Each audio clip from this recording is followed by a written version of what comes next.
الحمد لله نحمده ونستعينه ونستغفره ونؤمن به ونتوكل عليه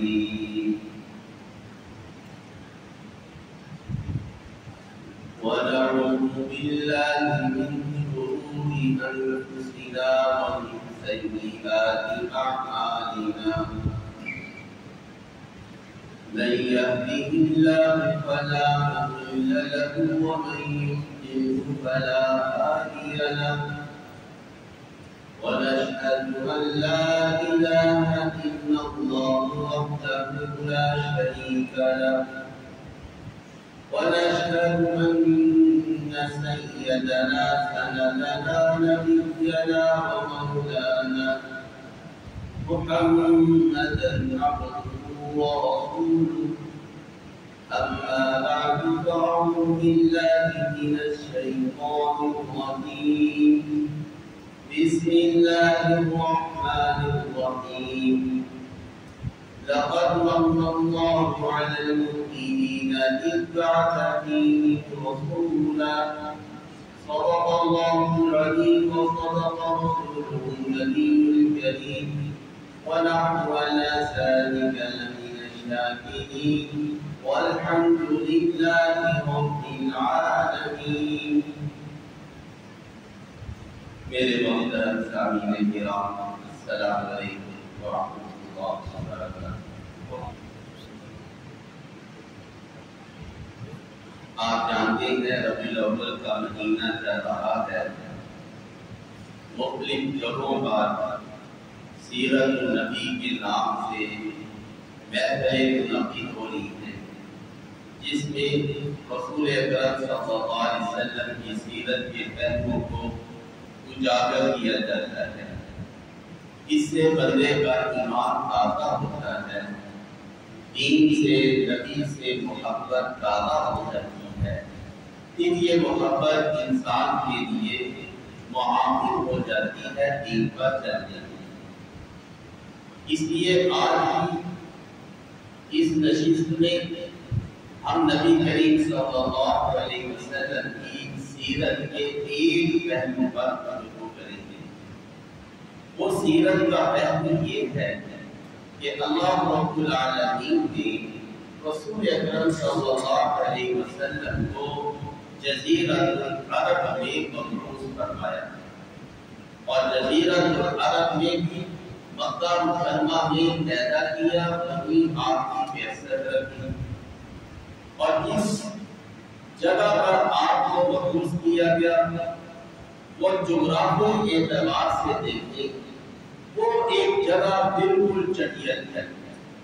وہاں پینے کا بھی پانی خوب میسر نہیں, کوئی فصل کاشت نہیں ہوتی, گرمی انتہائی سخت پڑتی ہے, بیاباں پہاڑ ہی پہاڑ ہیں. اور جن لوگوں میں رسول اکرم صلی اللہ علیہ وسلم مبعوث ہوئے ان کے اخلاقی کردار ایسا تھا کہ شاید ہی دنیا میں ان کی کوئی مثال بنتی جہالت تھی.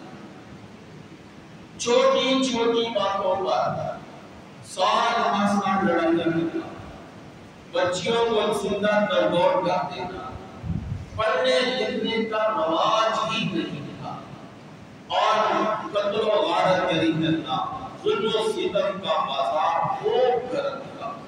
چند سردار مل کر جو رول طے کرتے تھے بس وہی ان کے رول ہوتے.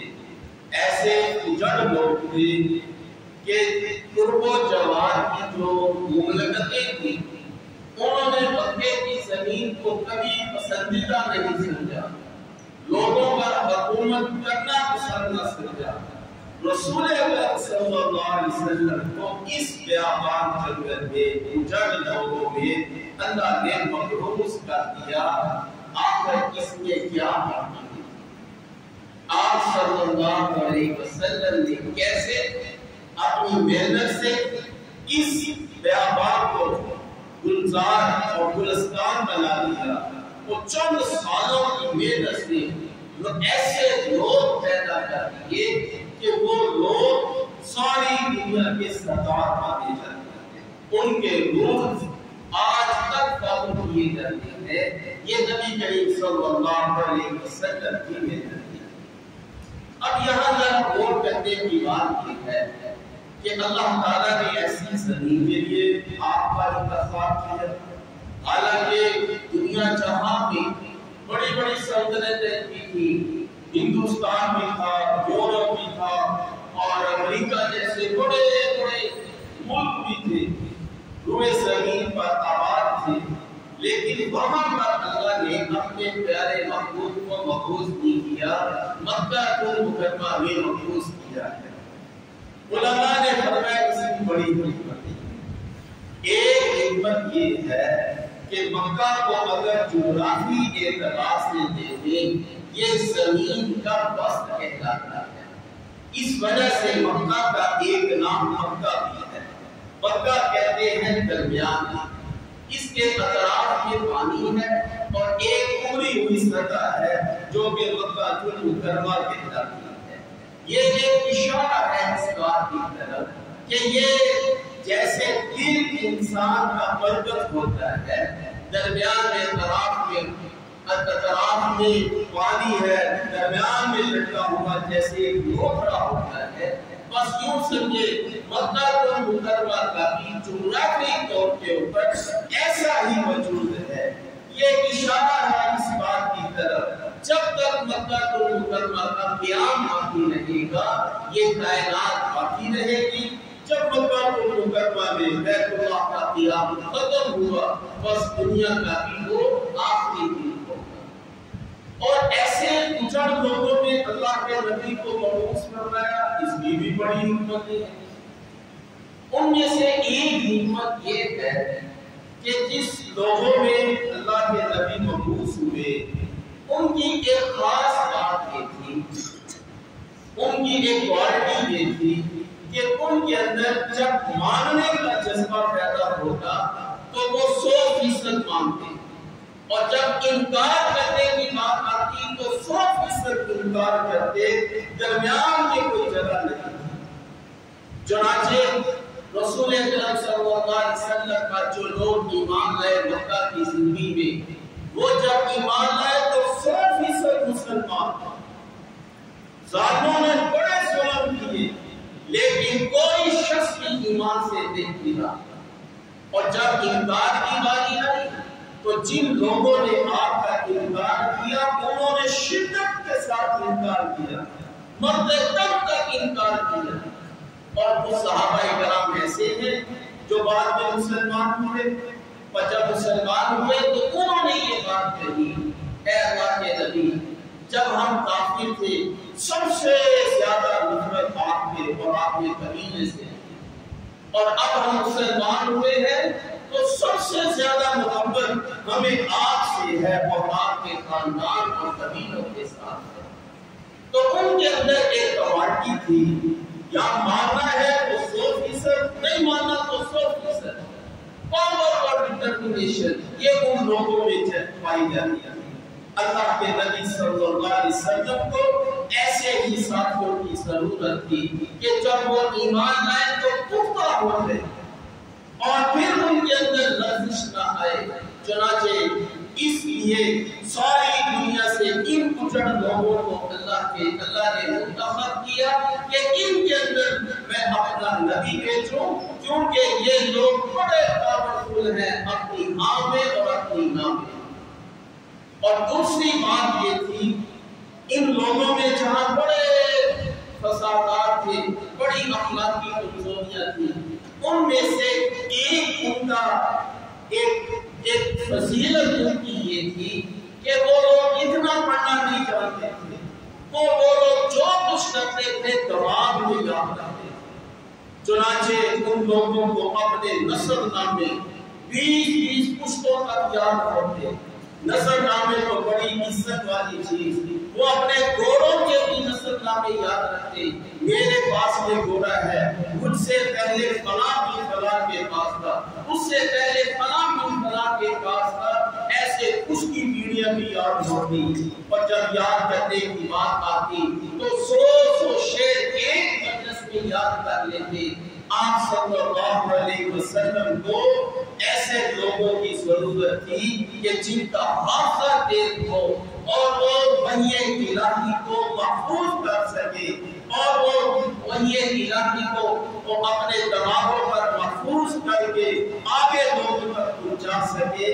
اس لیے رسول اکرم صلی اللہ علیہ وسلم کے لیے یہ بجڑ قسم کے لوگ اللہ نے منتخب کیے۔ اور ایک وجہ یہ بھی تھی، یہ لوگ بڑے فصیح اللسان تھے، خود کو عرب کہتے اور دوسرے لوگوں کو عجم کہتے کہ یہ گونگے ہیں۔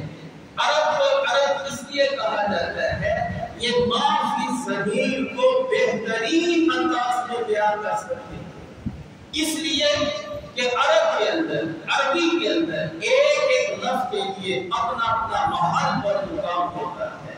مثلا گھوڑا ہے، انگریزی کہتے ہیں کہ ہارس، لیکن عربی میں جب 1 سال کا گھوڑا ہو اس کے لیے الگ نام، 2 سال کا ہو اس کے لیے الگ نام، 3 سال کا ہو الگ نام، جنگ میں بازی جیتا ہے دوڑ میں اس کا الگ نام، 1 سال جیتا ہے اس کا الگ نام، ایسے اونٹوں کے الگ نام، شراب کے 80 کے قریب نام انہوں نے رکھے ہوئے تھے، فلاں وقت کی شراب کا یہ نام، فلاں وقت کی شراب کا یہ نام۔ تو عرب کے اندر، عربی کے اندر اللہ نے بڑی وسعت رکھی تھی، اور چونکہ وحی الہی یہ معرفت الہیہ کا خزانہ ہوتی ہے، اس کو سمجھنے کے لیے ایک ایسی قوم کی ضرورت تھی جو اپنے معافی ضمیر کو بہترین انداز میں بیان کر سکے، تاکہ کل کو یہ لوگ جب دوسرے ملکوں میں دین کو لے کر چلے تو اپنا معافی ضمیر بہترین انداز میں بیان کر سکے۔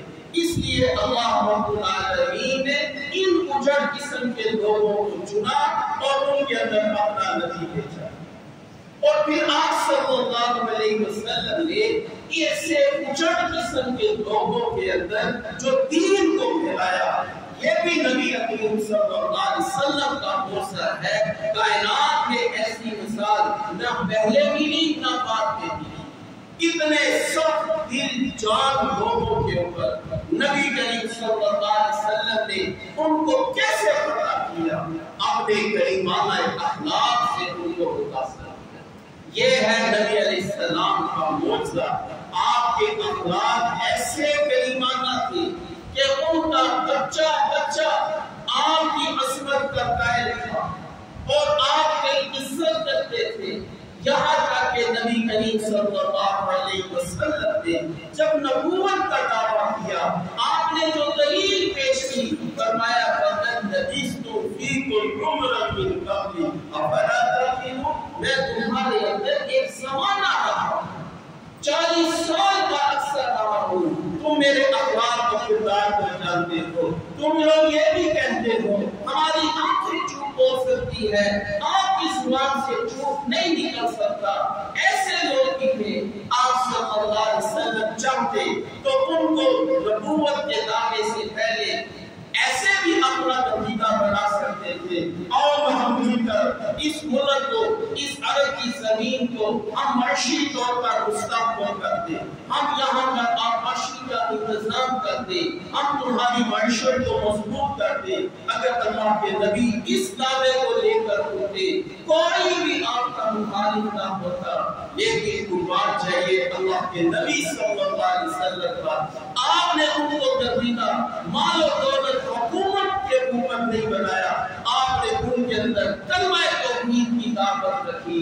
یہ وہ کلمہ توحید کی دعوت رکھی، وہ سارے لوگ آپ کے دشمن ہوں گے کہ سارے بتوں کو چھوڑ کر، 360 بتوں کو چھوڑ کر ہم ایک خدا کو مان لیں، وہی رشتے دار، وہی محلے دار اور وہی اڑوس پڑوس کے لوگ آپ کے جانی دشمن ہوں گے۔ آپ کے اوپر نصیحتوں کا ایک لمبا سلسلہ ان لوگوں نے شروع کر دیا، لیکن آپ صلی اللہ علیہ وسلم دعوت توحید کے اندر آپ صلی اللہ علیہ وسلم نے ایک سمے کی بھی بچت نہیں. وہ لوگ جمع ہو کر آگے. آپ کو سرداری چاہیے تو سرداری دیتے ہیں, آپ کو مال چاہیے تو مال دیتے ہیں, آپ کا مقصد خوبصورت لڑکی سے شادی کرتا ہے وہ دیتے ہیں. اپنا اس دعوے سے باز آ گئے. آپ صلی اللہ علیہ وسلم نے فرمایا میں تمہارے کسی بات کو قبول نہیں کرتا اور میرا یہی وہ کہنا ہے اگر تم اس کو مان لو گے ساری دنیا تمہارے تابع ہو جائے گی. تو وہ لوگ کہنے لگے کہ آج کے بعد ہمارا تمہارے ساتھ کوئی تعلق نہیں ہے. تو آپ صلی اللہ علیہ وسلم نے اپنے کریمانہ اخلاق سے ان کو فتح کیا. آپ کے کریمانہ اخلاق کا یہ موضوع ہے کہ آپ صلی اللہ علیہ وسلم کا سب سے پہلے ایمان لانے والے کون لوگ؟ گھر کی بیوی خدیجہ کبریٰ عورتوں میں سب سے پہلے ایمان لانے والے.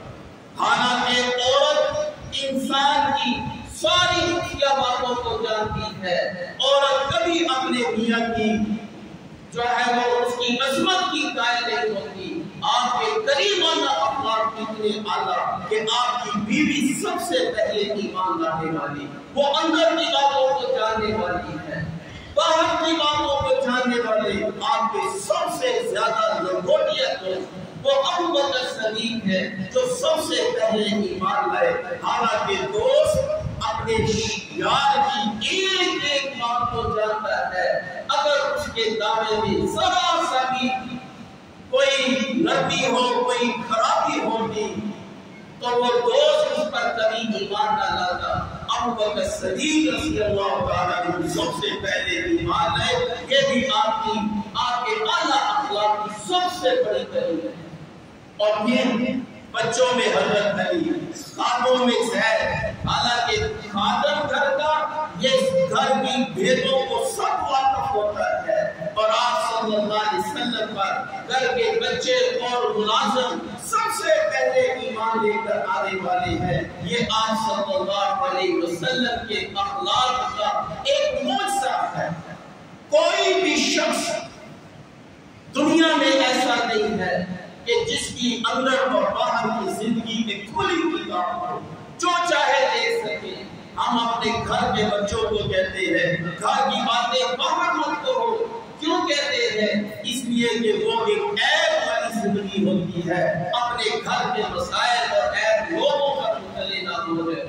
جبکہ آپ صلی اللہ علیہ وسلم کی کریمانہ اخلاق اتنے اعلیٰ اور اتنے اعلیٰ تھے کہ آپ صلی اللہ علیہ وسلم کی زندگی کا ہر پہلو امت کے سامنے ہے. چاہے وہ خلوت میں ہے, چاہے جلوت میں ہے, چاہے وہ غصے میں ہے, چاہے وہ خوشی کے اندر ہے. آپ کی زندگی کا سارا پہلو وہ پوری امت کے سامنے ہے.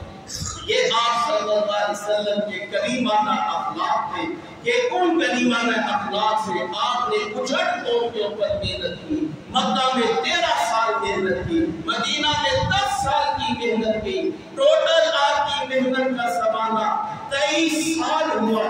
23 سال کے اندر آپ نے ان لوگوں کو اس بلندیوں تک پہنچا دیا جن پر لوگ حکومت نہیں کرنا چاہتے تھے. یہ بھی نبی علیہ السلام کا ہی معجزہ ہے. 23 سالوں میں آپ نے انقلاب برپا کر دیا اور ایسا انقلاب برپا کیا جس میں کوئی قتل و غارت گری نہیں ہوئی. آپ دنیا کے انقلابات اٹھا کر دیکھیں. چنگیز خان آیا, ہلاکو خان آیا, کتنے لوگوں کو قتل کیا. فرانس میں انقلاب آیا, 25 لاکھ لوگ مارے گئے. روس میں انقلاب آیا, 40 لاکھ لوگ مارے گئے. ہند کی تقسیم ہوئی تو 5 لاکھ لوگ مارے گئے اور جب اس ملک کی تقسیم ہوئی 1 کروڑ لوگ مارے گئے. انقلابات پہ کتنی جانوں کا نذرانہ پیش کیا جاتا ہے. جبکہ نبی کریم صلی اللہ علیہ وسلم نے جو انقلاب برپا کیا, آپ نے جتنی جنگیں لڑی اول سے لے کر آخر تک 1050 آدمی شہید ہوئے. اتنے کم نقصان کے اندر، اتنی کم شہادتوں کے ساتھ آپ صلی اللہ علیہ وسلم نے عرب کی زمین پر جزیرۃ العرب میں انقلاب برپا کر دیا۔ اور پھر انقلاب آنے کے لیے آج کی دنیا میں لاکھوں ٹریلین ڈالر درکار ہوتے ہیں، جبکہ آپ صلی اللہ علیہ وسلم نے جس دور میں انقلاب لایا وہاں پر کھانے پینے کی تنگی، معاشی وسائل کی تنگی، آپ نے ان کم وسائل کے اندر آپ نے ایک 23 سال کے اندر ایک ایسی نسلی قائم کر دی جو دنیا کے لیے مثال ہے۔ انگریز کی یہ کہنے لگا کہ جب محمد صلی اللہ علیہ وسلم دنیا سے رخصت ہوئے، جزیرۃ العرب کے ہیرو کی ایک نسلی آپ نے قائم کر دی تھی۔ آپ کا ایک ایک ساتھی وہ ساری دنیا کے لیے مشعل راہ بن گیا۔ یہ کیسے ہوا؟ یہ نبی علیہ السلام کے معجزات ہیں، آپ کے کریمانہ اخلاق ہیں۔ اور پھر یہ کہ انقلاب کے لیے ہزاروں سال لگ جاتے ہیں۔ آپ صلی اللہ علیہ وسلم کا انقلاب صرف 23 سال کی عمر میں، مدت پوری 23 سال کی عمر میں اللہ رب العالمین کے فضل سے سارا جزیرۃ العرب پوری دنیا کا لیڈر بن گیا ہے۔ آج لوگ کہتے ہیں کہ دین پھیلا تھا تلوار کی زور پر، ہم یہ کہتے ہیں وہاں اخلاق کی تلوار چلی تھی۔ کون آدمی ایسا ہے کہ جس نے تلوار کی زور پر کلمہ پڑھا ہو، پھر اپنی جانوں کو دین کے اوپر نچھاور کیا ہو؟ ایک فرد بشر دکھا دو، ایک فرد بشر نہیں دکھا سکتا۔ میرے دوستوں، جب اتنی سخت زمین، اتنے سخت لوگ، ان لوگوں میں نبی علیہ السلام نے جو محنت کی، جو اخلاق کرتے، آج اگر ہم وہ اخلاق اپنی زندگیوں میں لے آئے، ہمارے ملک کا ایک ایک بچہ، ایک ایک آدمی وہ ساری دنیا کا لیڈر بن سکتا ہے۔ یہ آپ کے اخلاق کی عظمت ہے، آپ کے اخلاق کا یہ موضوع ہے جو طور طریقے رسول اکرم صلی اللہ علیہ وسلم نے وہاں دین اسلام کو غالب کرنے کے لیے پیش کیے ہیں۔ آج کا وہ دور اتنا خطرناک نہیں ہے، آج کے لوگ اتنے جاہل نہیں ہے۔ اگر وہی محنت جو رسول اکرم صلی اللہ علیہ وسلم کے دور میں ہوئی ہے، اگر اسی محنت کو آج کسی نہج سے عمل کریں گے، تب دنیا کے اندر انقلاب آئے گا، تب طبیعتوں میں انقلاب آئے گا۔ اس کے علاوہ جتنی محنتیں ہیں وہ بیکار ثابت چلی جائیں گی، ان کا ہاتھ طرفہ فائدہ نہیں، کیونکہ دین آیا ہے نبی علیہ السلام کے طور اور طریقوں سے۔ تو آپ کے طور اور طریقے جب تک باقی رہیں گے، یہ دین اسلام سرسبز و شاداب رہے گا، اس کی فائدے لوگ پاتے رہیں گے۔ جب ہم ان طریقوں سے ہٹ جائیں گے، ہم نام کے مسلمان رہ جائیں گے، کھوکھلے مسلمان رہ جائیں گے، خس و خاشاک رہ جائیں گے۔ اب لوگ غیر کے لوگ یہ ہمیں گاجر مولی کی طرح کاٹیں گے۔